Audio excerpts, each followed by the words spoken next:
Εγώ όντως πήγε και μίλησε μαζί του, μου λέει Δανίελε, έφυγες ότι είπες κάποιες κουβεντούλες και εσύ άσχημα, αλλά το κάνουμε στην άκρη, δεν πειράζει. Δυνατή προσωπικότητα ο Μπάιοβιτς. Εντάξει, αυτό ήταν πολύ, πολύ σωστός. Γιατί κοιτάει την ομάδα, δεν ξύπνησε ο Μπάιοβιτς, δεν ήταν και κανένας βλάκα σε αυτά τα κομμάτια. Ήξερε ότι μπορούσε να παίξω καλά. Και λέει ότι ξεχνάμε αυτά, εγώ σε θέλω στην ομάδα και πιστεύω ότι θα πάμε καλά και αν έχει κανένα πρόβλημα, εγώ είμαι εδώ. Παίρνω μέσα. Αφού το λες εσύ, εγώ υπογράφω. Και πάω, υπογράφω εγώ και πιστεύω ότι στη δεύτερη φορά έπαιξε πολύ καλύτερα. Πολύ καλύτερα, πολύ πιο εμπειρός, πολύ πιο καλό. Ναι. Η δεύτερη φορά σου στην Άκη ήταν ακόμα καλύτερα από την πρώτη. Πολύ πιο εμπειρός. Ήσουν πιο έμπειρος, πιο έτοιμος παίκτης. Πολύ πιο έτοιμος παίκτης, πολύ πιο αυτοποιητής, πολύ σίγουρα την εαυτό μου, πολύ εμπειρία, δηλαδή έπαιζε πολύ άνετα. Πιο εύκολα. Πολύ πιο εύκολα, ήξερα ακριβώς πότε τα τρέχει. Ήταν καλύτερη η ομάδα. Φοβερή ομάδα. Δεν πιανόταν, πήγε προετοιμασία. Μόνο τη Leverkusen σε 45 λεπτά παίζουμε ένα φιλικό εκεί που είμαστε στην Ελβετία. Leverkusen, τώρα η γερμανική ομάδα, του ρίχνουμε 2 γκολ για πλάκα. Καλή δουλειά έκανε ο Μπάιοβιτς. Πολύ καλή δουλειά τότε. Έχουμε και καλούς παίκτες με Τσάρτος, Κωστής, ανάποδο πόδι, 4-3-3. Ξεκίνησε να παίξουμε αμήνες ζώνη με τον Μανολάς, Κωστίνο, Κλουί, Μιχάλης Βλάξο, Κασάπης, Μπορμπόκης. Έβαλε Μπορμπόκη πρώτη φορά δεξιμπάκ. Ήταν ένας και ένας. Δηλαδή. Ναι. Είχα καλή ομάδα. Τιμούρ Πεσπαγιά μπροστά, Μεσαβεύσκι και Σαπανατοβίτς. Ο Κετσπάγια ήταν όντως καλός παίκτης. Φοβερός παίκτης. Εγώ έχω ακούσει πολύ καλά λόγια. Αριστερό στρέμ δεν ήταν. ήταν. Τη χρονιά που γύρισε εγώ στην ΑΕΚ. Λίγο τρελός, αλλά καλός. Ήταν να το κρατήσει ή όχι. Έτσι μου είπανε. Ο Κετσπάγια. Ο Πεσπαγιά. Και εμένα λένε να το πάρουμε, μην το πάρουμε. Εγώ πιστεύω ότι λένε ότι ο Ραβούς είπε. Το πάθει δεν λέει. Παίρνω το τώρα, του λέει. Τώρα όσο γρήγορα μπορείς. Και μπαίνοντας εκεί, εντάξει, εγώ μπορεί να ήμουν το Καραστάκα στη Τούρτη. Τι ήθελε κάποιος να παίξει το παιχνίδι του Τέλο Μπάιοβιτς. Και τα σεντερφόρ που είχε ήταν ο Σαραβάκος με τον Δημητριάδης. Ο Μπάιοβιτς τώρα ήθελε να παίξει τα 3-3, δεν ξέρω αν έψαχνα αυτό ή του ταιριάξε το σύστημα. Γιατί συνήθως παίζει η ομάδα 3-5-2, παίζει ο Κωστής μπροστά με τον Σαραβάκη, μπορεί να παίζει έτσι. Εντάξει, ένα παιχνίδι το συνηθισμένο. Αλλά μένοντας εγώ, μπορούσε να παίξει 4-3-3. Και με τους παίκτες που είχαμε εμείς τότε, το παίζαμε φοβερά καλά. Γιατί ο Μανολάς ήταν πολύ εξυπνός να μην κουμαντάρει την αμήνα στο άμυνο ζώνη. Ο Κασάπης, Μπορμπόκης, τρομερά μπακ. Πιο πολυεπτετικά μεν, αλλά και καλή στην αμυντική λειτουργία, ξέρω εγώ. Ο Μπορμπόκης πρώτη φορά όμως. Ο Μπορμπόκης ήταν πιο καλός επιθετικά. Λιγότερα αμυντικά. Αλλά έχει τόσο καλούς αμυντικούς που δεν έχει προβλήματα. Και επειδή παίζουν τόσο πολύ επιθετικά, έχει χρόνο να γυρίσει πιο γρήγορα η ομάδα, δεν έχει πρόβλημα. Και παίζουμε φοβερή μπάλα. Εμείς έχουμε την μπάλα στα πόδια. Εγώ θυμάμαι πολλές φορές παίζαμε 45 λεπτά, ξέρω εγώ, είχαμε βάλει 3-4 γκολ και οι ομάδες λέγανε σε παρακαλώ, μην μας βάζα λόγο, παιδιά. Και σταματάγαμε, αλλά καμία λόγω ταχύτητα.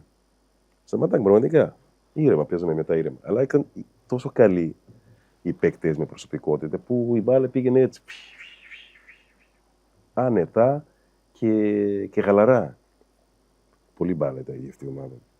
Αλλά ούτε εκεί παίρνουν πρωτάθλημα. Ο Κωστής ήταν σε αυτή την ομάδα ή όχι? Ο Κωστής. Ο Κωστής έπαιζε αριστερό εξτρέμ. Μου εξτρέμ. έλεγε ότι ήταν πολύ καλό ο Κωστής. Αριστερό εξτρέμ, ο Τσάρτας δεξί εξτρέμ. Ο Τσάρτας ήταν δεκάρι. Επειδή ήταν δεκάρι που δεν Μα έτρεχε. θέλει, παίζει εκεί. Και παίζει εκεί με τον Ιτ. Ανά, ποδοπόδι, έρναγε από εδώ και τράβε κάτι σούτ. Εγώ πρόλαβε το Τσάρτα. Ο Τσάρτα για μένα είναι πολύ καλός παίκτης. Τρομερός ο Τσάρτας, τρομερό πόδι, αλλά ήταν και ο Κωστής, φίλε. Ο Κωστής Ο Κρόιφ της Ελλάδας. Αλλά πριν τραυματιστεί, ο τραυματισμό κατάστρεψε. Τριμπλαντόρος πολύ καλός, ένας πολύ τρομερός. Ένα αριστερό στρέμ. Δεν ήταν δεξιπόδι. Δεξί πόδι. Απλά ο Μπάιβιτς ρεύανε αριστερά με ένα ποδοπόδι. Το έκοβε και... Αλλά ήταν γρήγορος, τρομερός, δεν έχει πολύ δυνατό σούτ, έχει πολύ καλό πλασέ.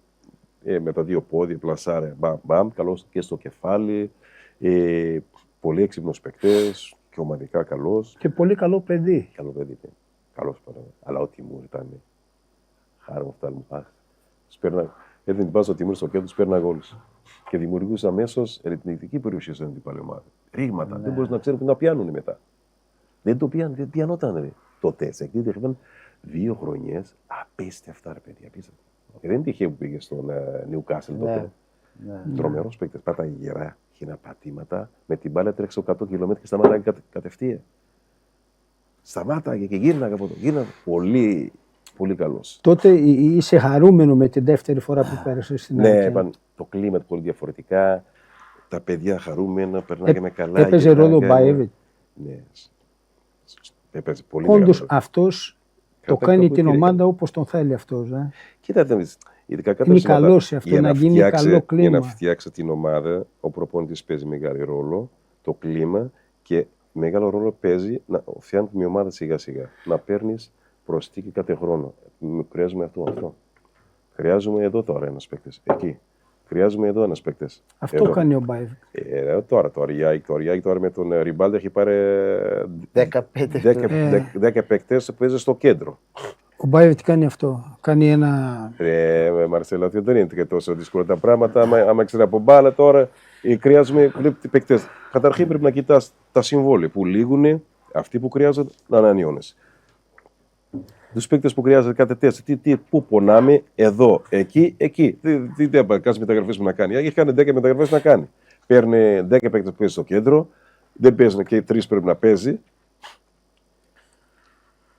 Πού τα παίξουν οι άλλοι, θα κάτω στον πάκο, δεν τα προσφέρουν. Παίρνει σεντερφόρ, μετά γκρινιάζουν για τον. Για αυτό που παίρνει τώρα τον. Πιερό. Δεν φταίει ο Πιερό. Δούλεψε να τον κάνει να βάλει γκολ. Αν ο Πιερό έβαζε γκολ, δεν λένε τίποτα. Αλλά πρέπει να δουλέψετε εσείς να τον κάνετε καλύτερα. Αφού δεν μπορεί να τον κάνει καλύτερα, είστε όλα άχρηστοι για μένα. Γιατί οι παίκτες θέλουν δουλειά. Θέλουν να τον κάνει καλύτερα. Όταν δεν τον κάνει καλύτερα, από τι είναι, τι δουλειά κάνετε τότε. Ο τόσο συνεργάτη έχετε. Τι κάνατε κάθε μέρα. Μπατίστα, πάμε για ένα άλλο κομμάτι της ζωής σου. Σου κάνω την πρόκληση να γίνεις Έλληνας, να παίζεις στην Εθνική Ελλάδος. Πώς σου φάνηκε αυτό, την πρώτη φορά που άκουσες? Καταρχήν, εμένα δεν μου κάνει προτάσει για να γίνω Έλληνας να παίξει στην Εθνική Ελλάδα. Τι είναι διαφορά. Πώς έγινε αυτό? Οι Έλληνες, ξέρεις πώς έγινε Έλληνας, θα σου πω για να με ανάφωνω. Εμένα ήθελε να μου κάνει Έλληνας Ολυμπιακός. Για να παίζω σαν Έλληνας. Για να μην πες σαν ξένος. Ο Ολυμπιακός ξεκινάει τη διαδικασία και στην ουσία ο Ολυμπιακός με έκανε Έλληνας. Αλλά ο Ολυμπιακός μου αφήσει να φύγω. Και φύγα. Μετά που γίνουμε Έλληνες εκείνη τη χρονιά. Έγινες Έλληνας από το Ολυμπιακό. Και φεύγει, φτάνει στην ΑΕΚ ως Έλληνας. Ως Έλληνας. Ωραίο. Κοίτα, άλλο ένα πράγμα που δεν το ήξερε κανένας. Ναι. Εγώ ξέρω ότι θυμάμαι ένας δικηγόρος, μια γυναίκα, λέγονταν Ρόζενμπεργκ. Δεν ξέρω αν Ελληνίδη, ξέρει.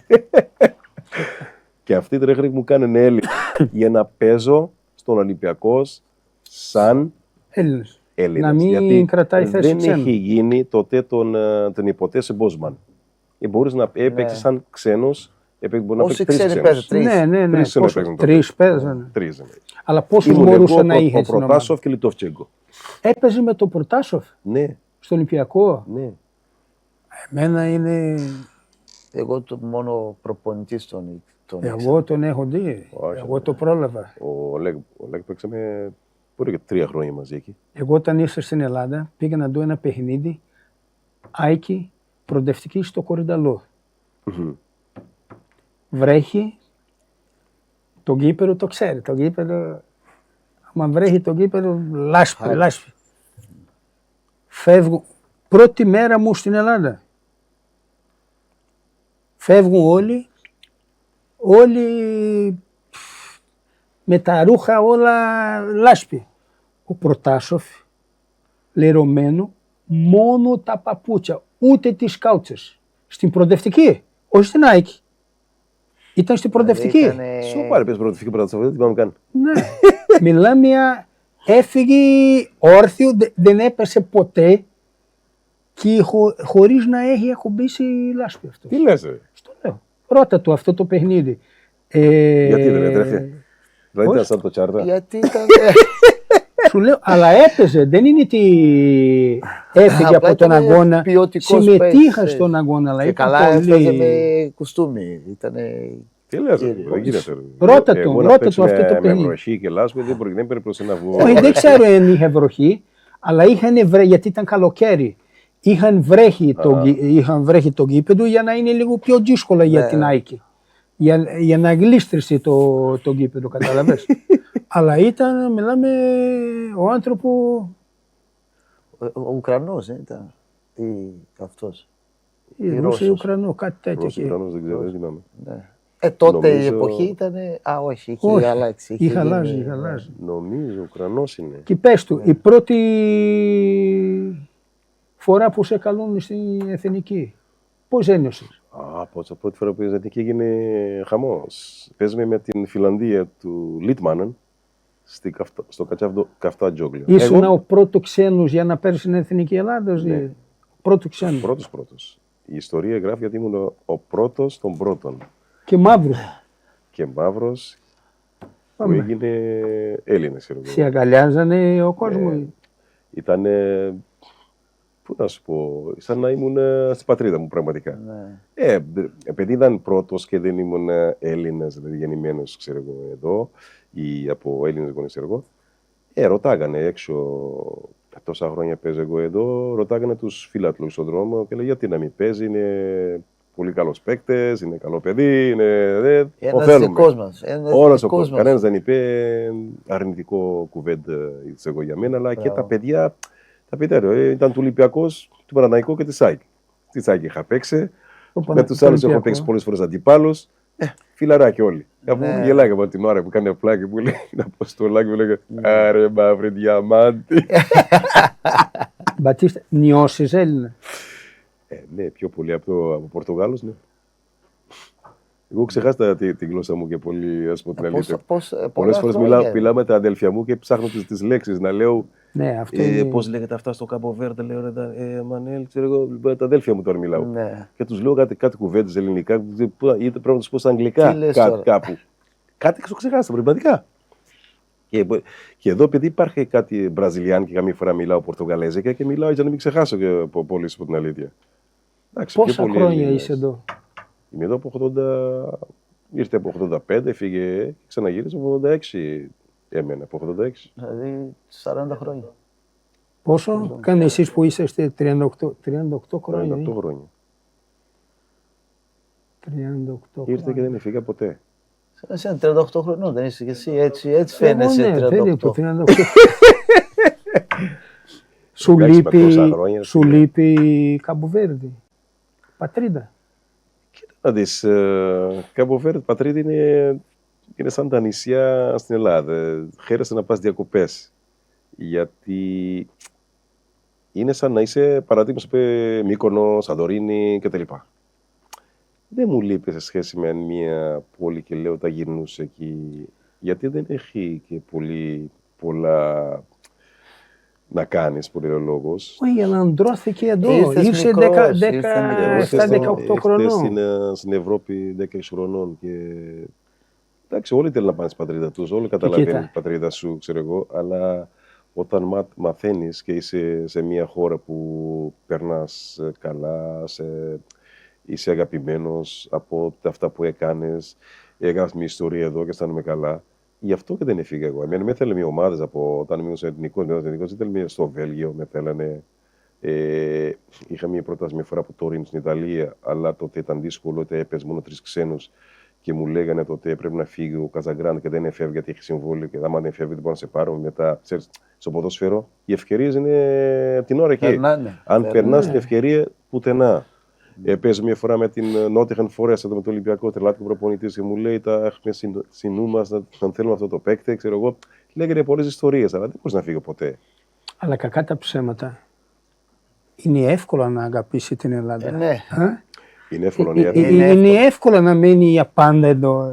Δεν είναι κάτι δύσκολο. Ναι, παιδιά, όταν είσαι σε χώρα της Ευρώπης, παράδειγμα λέω, στην Βραζιλία δεν ξέρω, εσείς δεν ξέρετε, έχετε κλίμα ωραία από εκεί, τροπικά, περίπου το ίδιο ήλιος, πολύ ζέστη κτλ.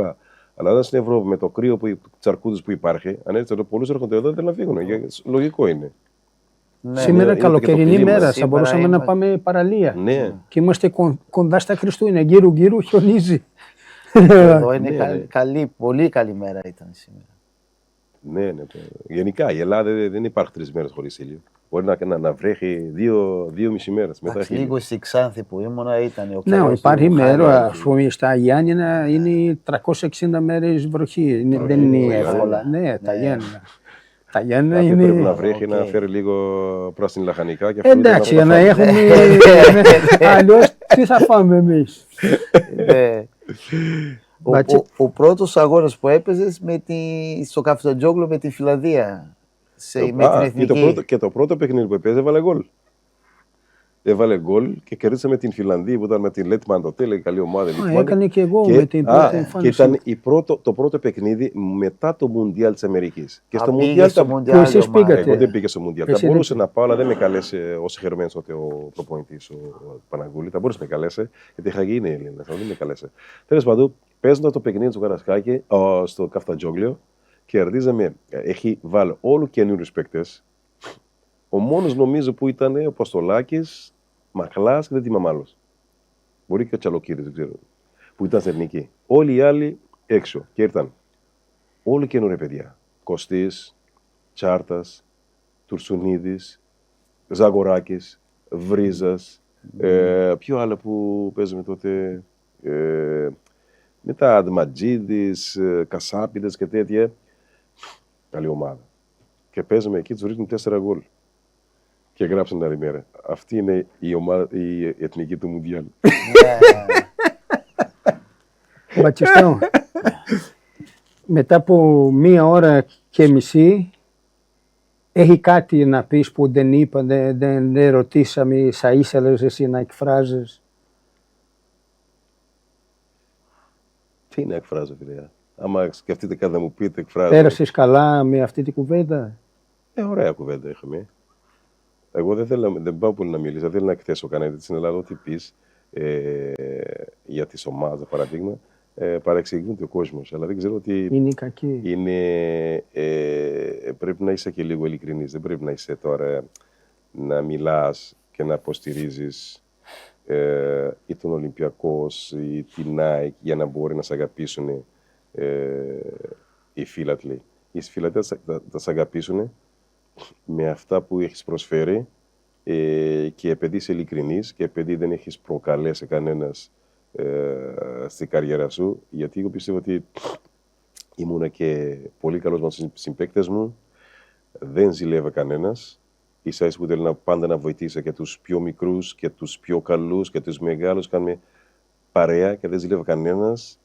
Και έτσι πιστεύω γιατί γι' αυτό με αγαπάνε, ξέρω εγώ. Δεν έχω κάνει, ούτε προκαλέσει κανένας. Γιατί τι έχουμε να χωρίσουμε μεταξύ μας. Εγώ τους παίκτες μου τους έβλεπα σαν τα αδέλφια μου. Γιατί όλοι παίζουμε για ένα σκοπό.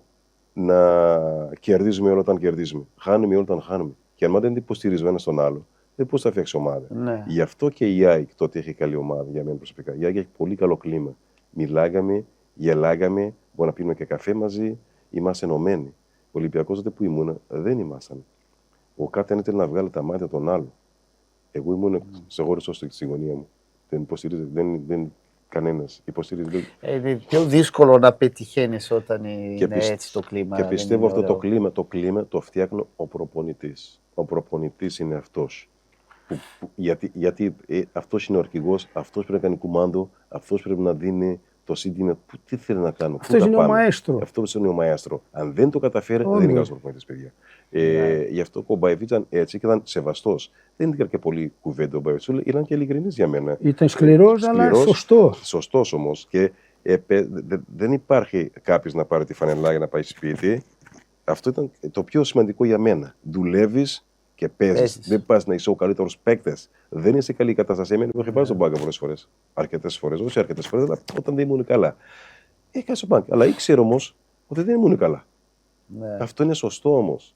Δηλαδή δεν μπορεί να είσαι και εσύ και σε τρομερή κατάσταση. Δηλαδή, αν εγώ είμαι ο καλύτερος παίκτης, παραδείγμα, και έχω 2-3 αγωνιστικές, δεν τραβάω. Ρε, τα μου αφήσει εκεί, ρε, δεν πας, πόσα. Ναι. Και θα σου μιλάει, και θα σου λέει γιατί τι τρέχει, μήπως πρέπει να σε βοηθήσω. Ήταν πολύ καλό σε αυτό. Αυτό είναι ο προπονητής. Να σε βοηθήσει, δηλαδή, γιατί δεν πας καλά, τι τρέχει. Γιατί είμαστε και άνθρωποι. Τι είναι αυτά που σε κάνει να μειώσει την απόδοση σου. Μου λέγε, μήπως τρέχει τίποτα, μήπως ξενυχτάς, μήπως. Όχι, ρε, μίστερ, δεν πάω καλά γιατί αυτό και αυτό. Δεν ξέρω. Παράδειγμα λέω. Και πολλούς προπονητές όμως, αν παίξει πας, σε έχασε στην άκρη, σου μιλάει. Σου μιλάνε και άσχημα. Εγώ είχα πρόβλημα με το Λίμπρο στον Ολυμπιακός. Δεν θέλει να με βάλει να παίζω. Και του λέω, ρε, μίστερ, τι είναι αυτά, γιατί δεν με βάζεις, δηλαδή. Τι, δεν κάνω προπόνηση καλά, δεν δουλεύω. Μου λέει κάτι σαν χλαμάρες. Και του λέω εγώ, γιατί μου είπε μια μέρα ότι έχετε έρθει στο Ολυμπιακό, παίρνετε πολλά λεφτά και τι νομίζετε εσάς, δεν δουλεύετε. Τι λες, μου ρε μότρε. Του λέω εγώ, δηλαδή αυτοί οι Ολλανδοί που πήγαιναν στην Μίλαν, ο Ρουτχούλετ, Φαμπάστεν και Ράικαρ, τόσο πελά εκατομμύρια παίρναν μπροστά σε μένα, εγώ παίρνω τρίχουλες μπροστά τους. Δηλαδή αυτοί πρέπει να σταματήσουν την μπάλα. Εγώ δουλεύω γιατί γουστάρω να δουλεύω και σέβομαι τον Ολυμπιακό που με πήρε στην ομάδα με την ιστορία του, αλλά μην μου λες μαλακίες, του λέω. Γιατί λες γαζομάρες σαν προπονητής. Το είπε έτσι. Και μου λέει αυτά και αυτά, και του λέω, και μετά εκεί που μιλάμε, του λέω, κάτι μου είπε, δεν θυμάμαι τι μου είπε, και του λέω εγώ τι και να κάνεις, εγώ θα παίξω. Και σου κάνω πλάκα. Του λέω θα παίξω, γιατί εγώ πιστεύω στον εαυτό μου και θα παίξω. Άσχα τι λες. Και όντως κάποια στιγμή με αρνητικά αποτελέσματα που έφερε αυτός, σαν προπονητής, σαν ομάδα, έπρεπε να βάλει εμένα να παίξει. Εκεί ήμουν όμως πάλι δυνατός. Και δεν έφυγε ποτέ από την ομάδα μετά βασικό, τότε που μου είχε στον πάγκο. Αυτός εγώ με έχει πετάξει. Και έπαιζε βασικότατο και βάζει γκολ συνέχεια και τέλος του πρωταθλήματα τότε που έφυγε. Του λέω τώρα φεύγω τώρα που πιάσαμε μια κουβέντα για προπονητή, ας πούμε, εσύ πιστεύεις ο Μπάγεβιτς ήταν ο καλύτερος που έχει δουλέψει εσύ μαζί? Καλύτερο δεν λες, ήταν εκείνη την εποχή ο πιο σοβαρός, ο πιο καλός, αλλά όχι σε όλα τα μέτωπα, δεν ξέρω. Ο Λίμπρας που παραδείγμα που μάλωσα εγώ που είχαμε πολύ μεγάλες διαφωνίες, θεωρώ ότι ήταν πολύ καλός προπονητής. Είχε ένα πρόβλημα στην επικοινωνία. Δεν μιλάει καλά με τους παίκτες. Όχι μόνο μαζί μου, αλλά όλοι οι περισσότεροι έχουν πρόβλημα μαζί του. Και εκεί καταλαβαίνεις ότι μαθαίνεις από αυτά ότι ο προπονητής πρέπει να είναι άνθρωπος και καλός με τους παίκτες. Πρέπει να τους συμπεριφέρεται σωστά, γιατί δεν είμαστε... Οι παίκτες είναι παιδιά, ρε. Δεν φτάνει μόνο να κάνεις καλή δουλειά στην προπόνηση και αυτά, πρέπει να είσαι και λίγο ψυχολόγος. Ψυχολόγος, να τον φτιάξει ψυχολογικά, να τον θεωρείς σημαντικό, να τον λέει, να αισθάνεσαι σημαντικό, να τον υπολογίζεις, να καταλάβει ότι τον υπολογίζεις. Άμα το πετάς στην άκρη, όταν το χρειάζεται, δεν παίζει. Αυτό είναι η ιστορία. Καταλαβαίνεις τώρα. Ο Ντούσαν ήταν πολύ έξυπνος και πολύ σωστός και πολύ δίκαιος. Διαχειριστής, πολύ δίκαιο. Και διαχειριζόταν το υλικό που έχει, το διαχειριζόταν πολύ σωστά και πολύ δίκαιο. Αυτό το δείχνω ότι ήταν για μένα ο καλύτερος εκείνη την εποχή. Αλλά το ποδόσφαιρο αλλάζει και κάποια πράγματα αλλάζουν. Έρχονται πολλές μεγάλες άλλες γνώσεις, άλλα καινούρια πράγματα και άλλα μυαλά. Τα πράγματα αλλάζουν και τώρα είναι όλοι διαφορετικά. Μπατσίστα, να μην σε κουράζω πολύ. Πάμε. Θα κάνουμε μια αλλαγή πάσας εδώ. Ένα χρώμα. Ένα χρώμα που αγαπάς. Το αγαπημένο σου χρώμα.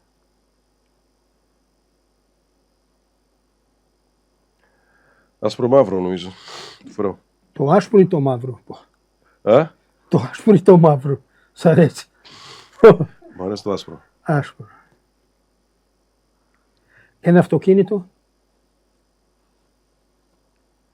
Δεν είμαι και τρελός αυτοκίνητο. Ποτέ δεν είχα τρέλα πολύ. Δεν είχε, ούτε εμένα, ούτε εγώ. Αλλά είναι μέσα στο... Μ' αρέσει τα ζουφ. Jeep. Ένα φαγητό που αν μπορούσα τώρα θα ήθελα να φάω αυτό. Από την Ολλανδία, από την Ελλάδα, Κατσούπα. από την Πατρίδα. Κατσούπα, Καμποβερδιάνος κατσούπα. Πάμε.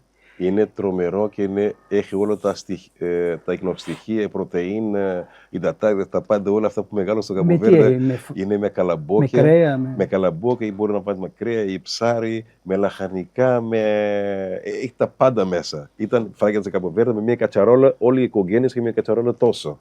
Μπορεί να φάνε η μια οικογένεια με 20 παιδιά. Και τον κάνανε σε φωτιά με Ξύλο. Ξεκινήσει με ξύλο τότε. Είναι πραγματικά αυτό που λέγεται traditional food of Cape Verdes.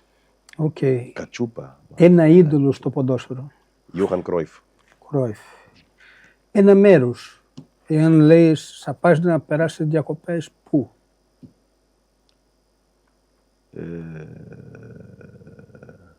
Διακοπές πού? Αυτά υπάρχουν πολλοί μέρες στον κόσμο, καλά ρε Μαρτίνη. Υπάρχει ένα που αγαπάς πιο πολύ που... Αν μου λες να πάω κάπου να μ' αγαπώ πολύ, θα θέλω να πάω στην πατρίδα μου, Κάπο Βέρντε. Σαν Βισέντ. Σαν Βισέντ. Ένα τραγούδι. Σοντάτ. Σοντάτ. Σοντάτ. Ζάρια Εύωρα. Από εκεί δεν είναι? Ναι, Ζάρια Εύωρα. Σημαίνει κάτι που σου λείπει, δεν έχει νοσταλγία. Η saudade δεν έχει μετάφραση σε πολλές χώρες, σε πολλές γλώσσες. Είναι δύσκολη μετάφραση. Είναι νοσταλγία. Δεν είναι ακριβώς, δεν έχει, είναι δύσκολη μετάφραση του saudade. Είναι κάπου η νοσταλγία ή κάπου που σου λείπει πολύ.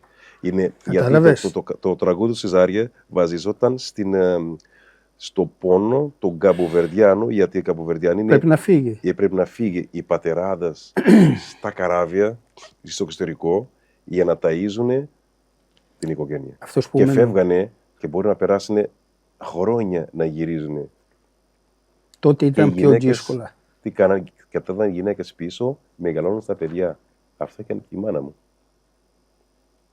Ο πατέρας μου πρώτη φορά που έφυγε και 3 χρόνια να γυρίσει. Μπατιστό, πολύ ενδιαφέρον αυτή η συζήτηση μαζί σου. Σου ξαναλέω, οφείλεις για αυτό το κόσμο που μένει στο ποδόσφαιρο ένα βιβλίο. Σου το λέω και σας πιέζω, θα βρούμε τρόπο. Όλα αυτά που μας είπε τώρα και σίγουρα έχει πολύ περισσότερα. Για να λέμε, εσύ δεν μας έχει πει να γραφτείτε στο κανάλι, γιατί με τέτοιες συζήτησεις εδώ ο κόσμος πρέπει να μάθει ιστορία, ας πούμε. Πολλά πράγματα δεν ήξερα από τον Μπατίστα. Και θέλω να πω ένα μεγάλο ευχαριστώ για τη Digital Eyes και το Paddy Hub που μας φιλοξενεί εδώ στο μεταξύ ελληνικό και γλυφάδα και τα τεχνικά τους είναι και καλά παιδιά. Πολύ καλά παιδιά, πολύ καλή γενικά σε όλα εδώ. Τα τεχνικά πράγματα νομίζω ότι είμαστε με ό,τι καλύτερο υπάρχει.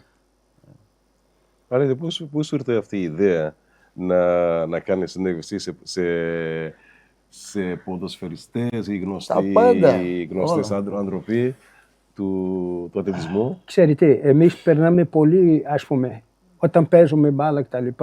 Κάτσουμε και κάνουμε ένα μπάρμπεκου κτλ. Και αυτά που ακούς εκεί περνάμε καλά. Εσύ τώρα πέρασες καλά. Φαντάζεσαι άμα είχαμε λίγο κρέατάκι εδώ, ένα μπάρμπεκου. Ξέρεις τι, καθόμαστε, παίζουμε μια μπάλα έτσι 5x5. Μετά καθόμαστε και κάνουμε ένα μπάρμπεκου. Τι ωραίες συζητήσεις γίνονται εκεί μετά. Δεν θέλει να φύγει κανένα. Φεύγουμε 2-3 ώρα το πρωί. Αυτό θέλουμε να περάσουμε εδώ.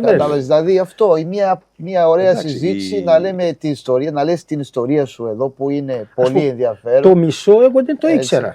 Όχι, ναι. Πολύ ωραίο. Εγώ δεν το ήξερα. Κανένας δεν ξέρει τις ιστορίες του κάθε ενός ποδοσφαιριστή, δεν το ζεις καθημερινή. Γιατί και εγώ βλέπω κάτι ιστορίες στο ποδόσφαιρο του Μπέκαμ που είδε.